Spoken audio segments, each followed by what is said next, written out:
Hello, hello, Capricorn Collective. Kamusta po kayong lahat? Ako po ito si James from James Tarot PH. Welcome po sa inyong weekly reading for June 29 hanggang July 5. Naku, tatawid po tayo ng bagong buwan. Ano po naghihintay sa inyo sa linggong ito? Alamin po natin. But first, ihanda mo na Capricorn ha ang iyong isang tanong para po sa ating isang tanong, isang sagot. Kung meron kang one big question na gusto mong sagutin, hawakan nyo po yan as a dulo po. Atin po yung sasagutin by using these cards. Okay, let's begin. Holy Spirit, Spirit Guides, ibigay mo sa amin ang mensaheng dapat nilang malaman. Inhale and exhale.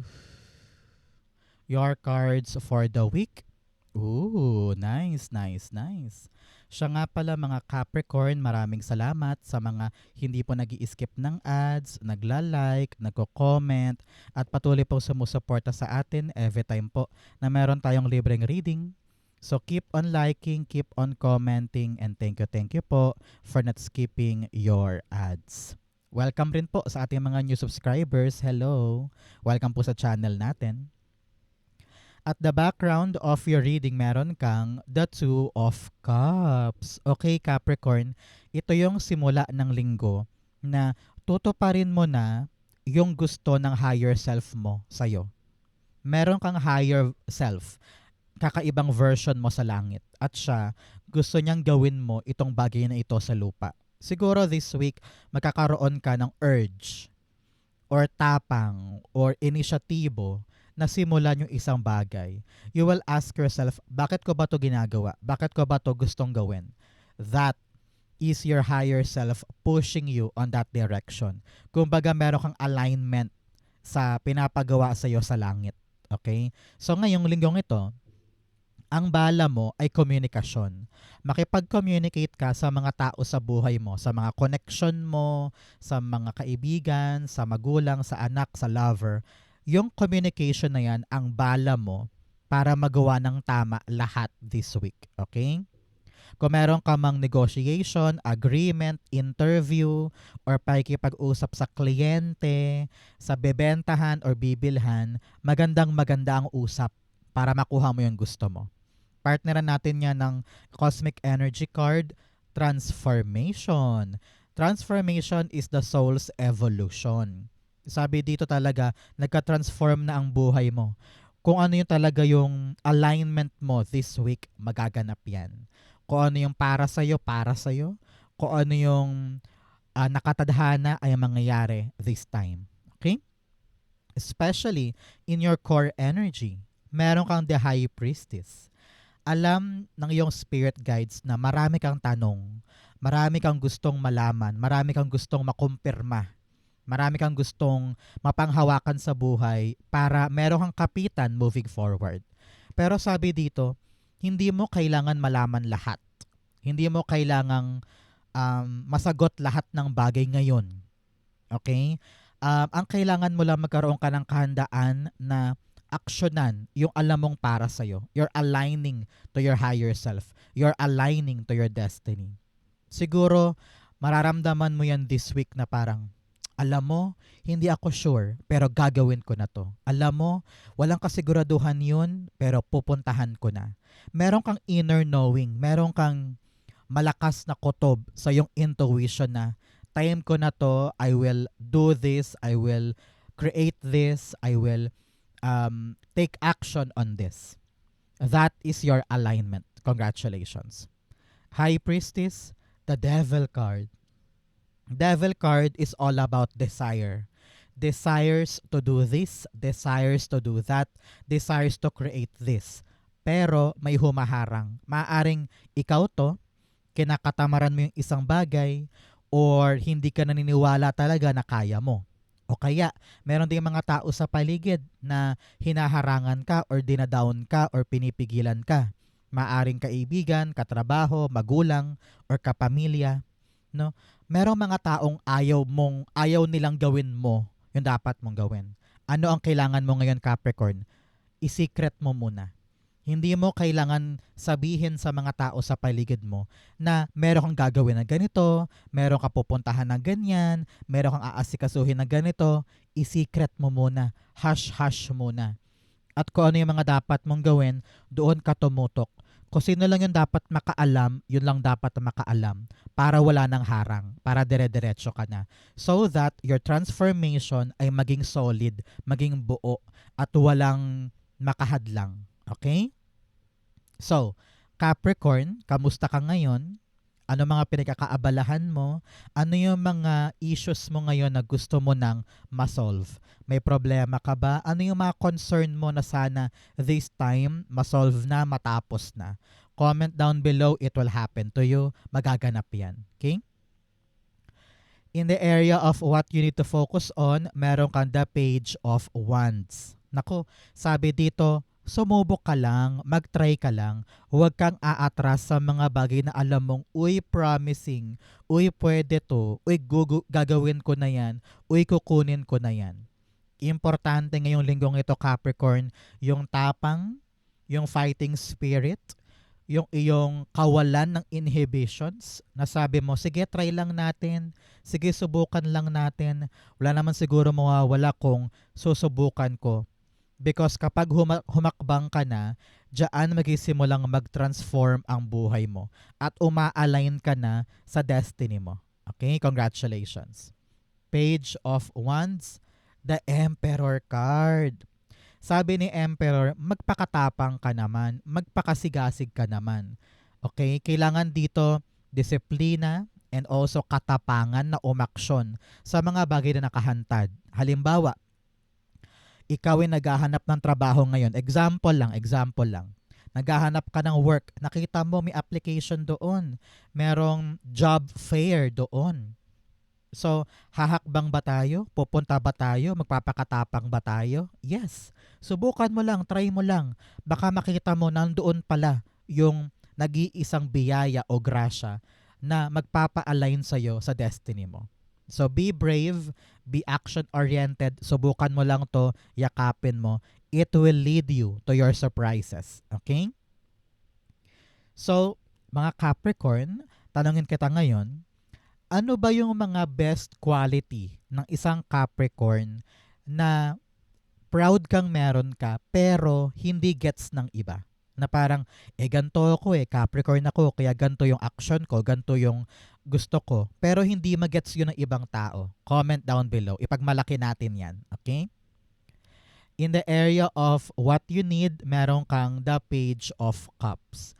Ang kailangan mo ngayon, Capricorn, pambihirang pananalig na kung ano yung gusto ko mangyayari. Kung ano yung nasa isip ko matutupad. Tinan mo siya. Nakatingin siya sa loob ng cup, iniisip niya, lalabas dyan isda. Lalabas dyan isda. Lumabas.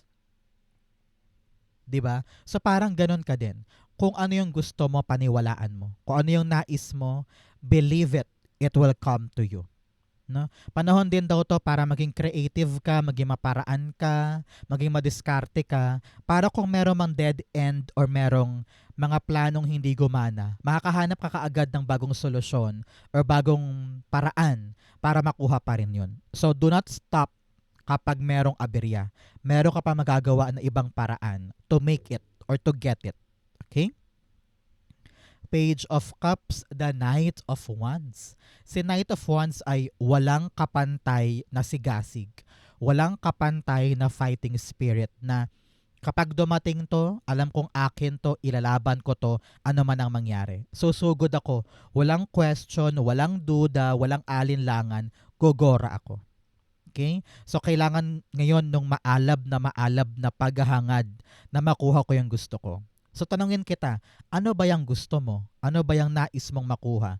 Meron ka bang aksyon? Matapang ka ba ngayon or hindi? Kailangan nating i-evaluate yan at pag-isipan ngayon. Okay?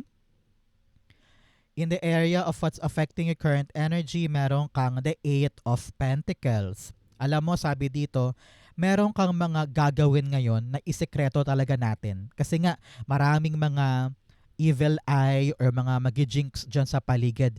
Maraming may inggit, maraming may gusto, ayaw kang umunlad, ganyan. Kaya kung ano man tong tinatrabaho mo, Capricorn, isekreto muna, kung sino lang yung dapat makaalam, yun lang, at tahimik mo tong asikasuhin. Hindi loud, hindi binobroadcast, hindi ina-upload sa Instagram, sa Facebook o sa YouTube. Talagang in the shadows, in the secret. Kung ikaw ay may inaasikasong promotion or pagtaas ng sweldo, may tinatapos na project, may ginagawa na sideline, hush-hush muna. Kasi kapag sekreto yan, tahimik, walang aabala sa'yo para dire-diretso mo tong magawa. Okay? So malaking bagay yan sa'yo this week. Eight of Pentacles, the Justice card. Okay. Sabi dito ng yung spirit guides, yung hard work mo, aanihin mo yung magandang resulta dyan. This is all about good karma. Good karma. Ano? Sabi dito, pinaghirapan ni Capricorn edi binigay sa kanya yung magandang reward. Nagtiyaga si Capricorn, talaga namang re-rewardan ka ng magandang bunga. So, si universe bumabawi sa'yo. Kasi nga, pinapakita mo sa kanya na seryoso ka, masipag ka, workaholic ka, at talagang gagawin mo ang lahat, makuha lang yung magandang bagay. So sabi ni universe, sige na nga, bigay natin kay Capricorn yung para sa kanya kasi deserve naman niya. Okay? Meron po sa inyo pinapayuhan. Hindi sa lahat to ha, para sa ibang Capricorn dyan. Pinapayuhan ka na kung meron ka mang papasukin na trabaho, sideline, or kontrata, basahin mo daw lahat ha. Kailangan yung pag-uusap malinaw, walang malabo, walang misunderstanding. Kung kailangan daw isulat sa papel, kung kailangan daw may kontrata, kung kailangan daw may video recording para may katibayan ka na itong gagawin mo na ito ay legit, binding, para nang sa ganon, meron kang karapatan sa bagay na yan, gawin mo daw. Okay? Make sure na inaaral mong mabuti para kung ano man tong papasukin mo ay maganda ang resulta. Okay? In the area of your near future, meron kang judgment card. Si judgment dito sabi, in the near future, bagong buhay na tayo. Okay? Tingnan mo sila, umaangat sila sa lumang kahon at talagang nakataas ang kanilang mga kamay na parang, yes, God, ina-accept ko yung bagong buhay na ibibigay mo sa akin. I'm ready for new things. I'm ready for more. Maginhawa sa puso, excited ka at niyakap mo ng buong buo yung bagong darating.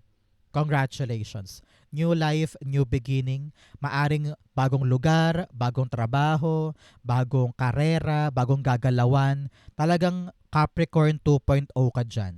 Okay? Judgment, the King of Swords. Sabi dito ng yung spirit guides, be responsible. Kung ano man itong hahantad sa'yo in the near future, aksyonan. Hindi pwedeng tatamad-tamad or atrasado ka palagi. Panindigan mo kung ano ibibigay sa'yo ni God. Gamitin mo yung tama mong pag-iisip.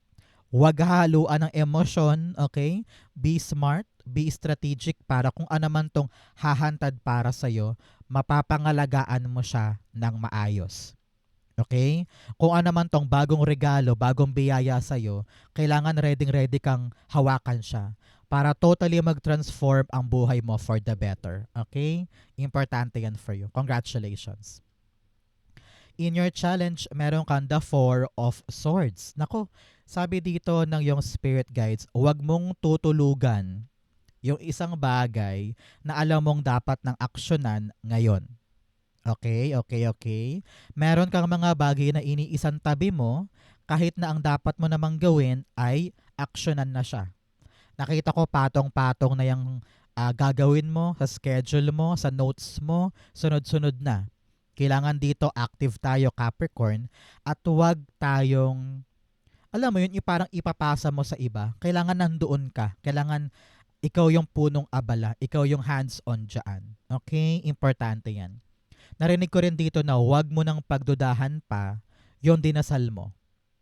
Meron sa inyo nagmanifest, nagdasal, merong hinihiling. Huwag mo na daw masyadong kulitin si God. Parang yun na narinig ko for you. Huwag mo na siyang kulitin. Kung naipagdasal mo na, let go mo na. Ipahinga mo yon. Let God do the rest. Let God give you the surprise. Let God do His job for you. Kapag nahiling mo na, wag mo na siya paulit-ulit, wag mo nang kulitin siya. Parang ganun eh. And magtiwala ka na darating din yon para sa'yo. Four of Swords, the Ace of Cups. Yes, manalig ka na yung hiniling mo darating. Manalig ka na yung gusto mo nandito. Manalig ka na yung hiling ng puso mo ipagkakaloob sa'yo in God's perfect timing. Walang duda, walang alinlangan, walang question. Okay? For others, huwag daw tulugan yung biyayang darating. Okay? Kailangan aksyonan yan. At talagang ibigay mo yung lahat mo. In your fortune, meron kang answering the call. The time is now. Ito yun. Sinasagot mo na yung tawag sa'yo. Tinatawag ka ni Archangel Gabriel ngayon. Sabi niya, uy, ito ang gawin mo, ito ang gawin mo. Ayan. Binuksan mo yung buhay mo. Niyakap mo yung sinasabi niya. At sinasagot mo na yung calling mo. You are now taking action on what you need to do. Kaya kapag na-realize mo this week na ito yung para sa akin, ito yung gagawin ko, communicate and you will get this. Okay? In the area of your fortune, meron kang the Three of Wands. Nako, meron ka bang hinihintay na balita, package, or go signal, or good news, or confirmation? Nako, this is your biggest sign now. Darating na yan. At hindi ka na maghihintay ng matagal because it will arrive now. Congratulations. Three of Wands, the Knight of Cups. Yes. Narinig ko dito na yung puso mo gustong-gusto to eh. Parang you have prepared for this. Ito talaga yung nais mong makamit noon at noon na noon pa. Kaya ngayon maghanda ka, prepare, magbihes, ihanda na yung damit na yan, ihanda na yung sarili mo dahil hahakbang ka na sa pagdating ng bagay na ito. Narinig ko rin for others, kung ano man yung offer na hinihintay mo, maaring offer of love, offer of the job, or offer of this opportunity, darating na siya. So, mag-prepare. Dito talaga magka-transform ang buhay mo moving forward. Congratulations. In your divine messages, meron kang have faith in your dreams. Manalig ka sa mga pangarap mo, manalig ka sa iyong mga gustong gawin, kapitan mo yan. At magpakatapang ka na aksyonan. Hindi pwedeng takot, hindi pwedeng nagpapapigil ka sa maraming factors sa buhay mo. Kapag pangarap mo yan, tuparin mo, abutin mo. Okay? In your divine messages, meron kang Justice card. Si Justice dito sabi, kung ano yung katotohanan, doon ka kumapit. Kung ano yung tamang proseso, daanan mo yon. Hindi pwede ng shortcut, hindi pwedeng minamadali, hindi pwedeng hahanap ka ng kakaibang paraan na hindi naman talaga makakatulong para sa'yo. Okay? Panahon to para alamin kung ano yung sistema, alamin kung ano yung dapat kong daanan na level by level by level para hindi ako maligaw, para hindi ako matalo sa dulo. No? Sabi dito, kung ano yung tried and tested gawin mo. Kung ano yung subok na paraan, kung ano yung napatunayan na effective, yun ang gawin mo. Okay? Narinig ko rin dito, maging patas ka sa lahat ng bagay, especially sa conversation. Kung ito ay conversation about a boss, trabaho, kontrata, or renewal, kailangan patas. Huwag kang makontento sa kakarampot. Kailangan mo ipaglaban yung sayo na parang, uy, hindi ata patas yan na. Kailangan ganto tayo. Kailangan meron din ako. No? Ipaglaban mo yung right mo para makuha mo yung deserve mo. Okay? The Capricorn, the Justice card, the Nine of Pentacles. Yes. Panahon na to para buuin or itayo yung tower mo, no? Tower of power. Panahon na para makuha mo yung financial freedom, financial independence, mapundar mo yung mga gusto mong mapundar, mabili mo yung gusto mong mabili, mabuhay ka sa abundant life na gusto mo. Kaya panahon na para gawin yung tama. Panahon na para sumuong ka sa proseso na yun para makuha mo to. Example, pangarap mo nang mapatayo tong sari-sari store na to. Sabi mo, pangarap ko magkaroon ng sarili kong pera. Daanan mo yung proseso, kukuha ka ng barangay permit, mag-i-scour ka ng mga murang supplies, papaayos mo na yung harap mo harapan ng bahay mo. Kung ano yung tamang mga gagawin, lakarin mo para malasap mo na to. Okay? Halimbawa din, pangarap mo ng makapag-abroad para magkaroon ka ng sarili mong pera, ganyan, makapag-ipon. So lalakarin natin yung proseso. Parang ganyan. O halimbawa, isa pa, balak mo nang makuha yung retirement money mo para makapaghayahay ka na at makagawa ka na ng bagong negosyo. Lakarin. Lahat ng kailangan lakarin pagdating sa retirement money. Parang ganon. Okay? Importante yan. Outcome mo to, bigyan mo na kita ng fortune cards. Meron kang bow. You are highly thought of. Marami daw tao sa buhay mo ang tinitingala ka. Na kahit wala ka sa kwartong yan, they talk about you respectfully. And they think highly of you. No? Congratulations. Talagang maganda yung reputasyon mo sa mga tao sa paligid mo. You have November. O Capricorn, meron ka bang special occasion kapag November? Halimbawa, birthday ng kapatid, ng pamangkin, ng magulang, or ng apo, o kaya anniversary. Kung yes po, ibig sabihin, this reading is for you. Pero kung wala naman, meron daw po kayong milestone pagdating ng Nobyembre. You also have older woman, babae daw po na matanda sa'yo, maaaring nanay mo, lola, tita, or katrabaho or kapitbahay. May concern daw sa kanya, kausapin mo. You have also angel, spiritual guidance and protection from harm. Nako, meron ka daw angel guide ngayon, archangel, pinaprotectionan ka tukol sa mga bagay sa paligid mo. So, you are aligned and you are protected. Magdasal ka later para pasalamatan ng angel guide mo. Okay? Ang outcome ni Capricorn for June 29 to July 5, the 8 of Wands. Si 8 of Wands dito, merong mabilis na gagawin ka this week. Okay? Akala mo matagal, akala mo mabagal, pero bibilis siya. At hindi ka makapaniwala na nandyan na. Hindi ka makapaniwala na umaandar na. Meron po sa inyo babiyahe this week. Maaaring makatanggap ka ng tawag, text, or email na parang, huy Capricorn, lakarin na to. Uy Capricorn, gawin na to. So parang ikaw wala kang choice but to pumunta doon para mangyari na, magawa na, maaksyonan na, parang ganyan. For many, kung meron kang hinihintay na kontrata, negotiation, pag-uusap, bibilis na yan. And the resolution will come. Congrats po. 8 of Wands, the 5 of Swords. Sabi dito, lahat ng pinaghihirapan, worth it. Lahat ng hirap, pagod, kayod, pag-aasikaso, puyat, pag-iyak, lahat ng masakit, may nakaaway ka pa nga, okay lang yan. Worth it lahat ng yan dahil ngayon, bibilis na yung action. Sa huli, ikaw pa rin ang panalo and you will tell yourself, naku, worth it, sulit lahat ng yon dahil ngayon gumaganda na yung andar, nagka-transform na yung mga bagay sa buhay mo. Congratulations. Okay? Capricorn, dako na tayo sa yung isang tanong, isang sagot. Pumikit ka na dyan at isipin mo na yung isang question mo. Okay? Inhale and exhale the answer to your question. You have the Hanged Man, the Ace of Wands, and the Four of Swords. Okay? At the bottom, meron kang the Six of Pentacles. Meron kang hinihintay na bagay na gusto mong ibigay sa'yo. No? You're thinking of parang opportunity, payment, parang bayad, or mare-receive na bagay. Meron kang hinihintay na dumapo sa kamay mo. At iniisip mo kung dapat ko pa bang asahan to or dapat ko pa bang idiretso or dapat ko pa bang hintayin. Nakita ko dito, Capricorn, in your question na ipagkakaloob naman sa iyo eh. Alam ko na matagal ka naghintay, matagal ka na tenga, parang walang nangyayari, di ba? Parang ano ba yan, nakabitin ako, hindi ako sure. Hindi ko na alam kung hihintayin ko pa ba tong bagay na ito at napakalabo. Pero sabi dito ng yung spirit guides, maliliwanagan ka rin eh.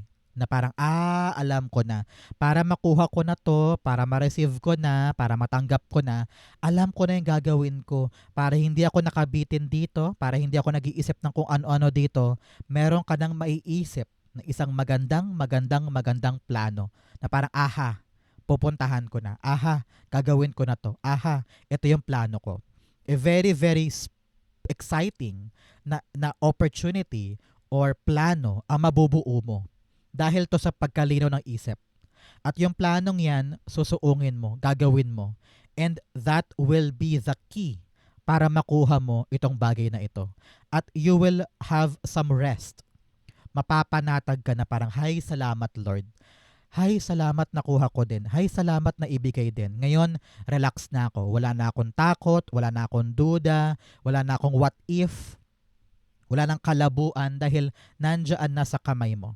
So ngayon, Capricorn, kung naghihintay ka ng pag-receive or pagtanggap sa isang bagay na matagal mong hinihintay, ang bagal-bagal, ang tagal mo na tenga, maliliwanagan ka na ngayon. And you will have it. You will get it. Ace of Wands is out with the old, in with the new. Talagang papasok ka na sa bagong bagay pagka-receive mo nito. So congratulations. And you will have the serenity or pagkakalmado sa puso mo dahil wala na akong dapat ipag-alala pa dahil dumating na. Parang ganyan. Meron ka rin daw dinasal and this is the confirmation na lalapag na siya sa kamay mo. Okay? So ngayon, be confident. Kapag dumating yung plano, kapag dumating yung kaliwanagan, maging confident ka sa iyong sarili para magawa mo siya, para makuha mo siya. Okay? And it will happen to you. So Capricorn, kung naghihintay ka ng yes or no, the answer is yes. It will be given. Makakapag-relax ka na. Okay? Sa Capricorn, yan po yung isang tanong, isang sagot. Ganon din po ang yung June 29 hanggang July 5. Sa po kayo nakaresonate, comment below. Babasahin ko po yan.